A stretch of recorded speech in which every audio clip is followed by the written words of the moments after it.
Normalmente a gente pensa na ideia do Cristo como uma figura puramente divina, e ele é totalmente divino, mas ele é totalmente humano, e a humanidade de Jesus é o caminho, o instrumento de salvação para a humanidade. E a dimensão sacramental da igreja decorre dessa realidade, é que pela humanidade de Jesus nós somos salvos.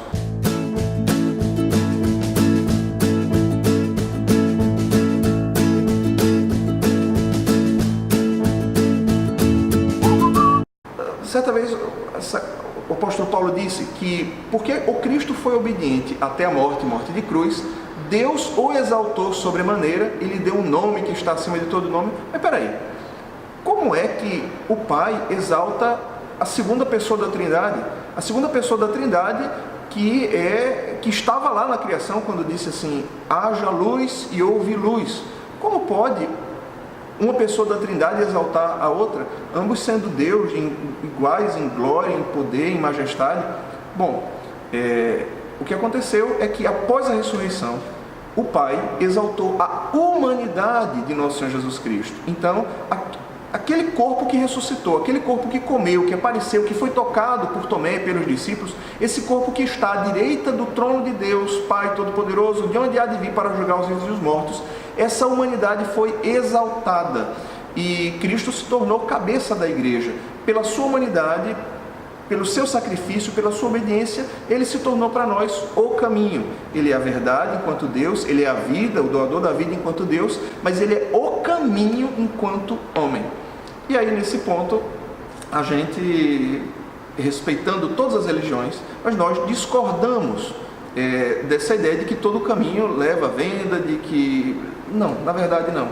Nós acreditamos que Jesus não é um caminho, ele é o caminho, e pela humanidade de Jesus nós alcançamos salvação.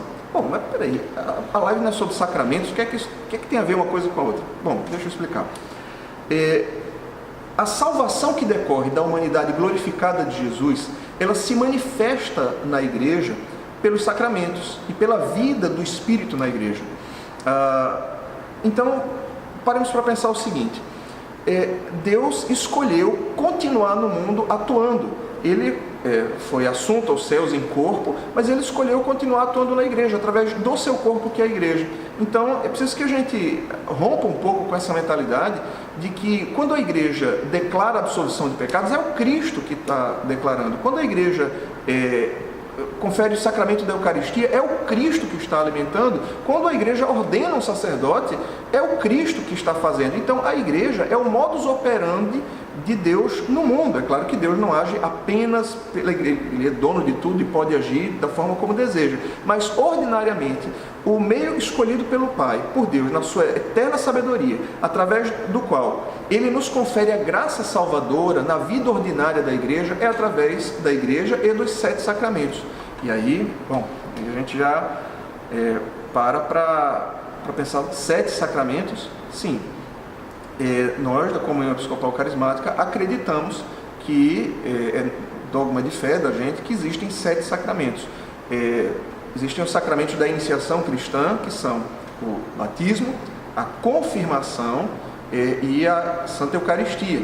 Existem os sacramentos de cura, que são a confissão e a unção dos enfermos. Existem os sacramentos de vocação, ou os chamados sacramentos de serviço ou estado de vida, que são o matrimônio e as sagradas ordens. Nós acreditamos que, através dos sacramentos, desses 7 sacramentos, a graça que o Cristo nos concedeu no Calvário, nessa salvação, ela é aplicada dia após dia sobre nossa vida. Então, os sacramentos são sinais, mas não são apenas sinais que não carregam eficácia, são sinais eficazes.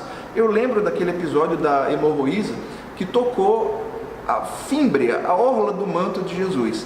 E tocando a orla de suas vestes, diz o Evangelho que dali saiu poder e ela foi curada. A dimensão dos sacramentos é exatamente esse sinal do qual emana poder, graça e misericórdia de Deus. Então, Deus, por amor ao seu povo, instituiu a igreja e concedeu a graça dos sacramentos para que o povo dele fosse salvo e fosse alimentado da graça que emana da cruz. Então a fonte do poder dos sacramentos é aquilo que aconteceu na cruz, é o sacrifício de Jesus e também o poder de sua ressurreição.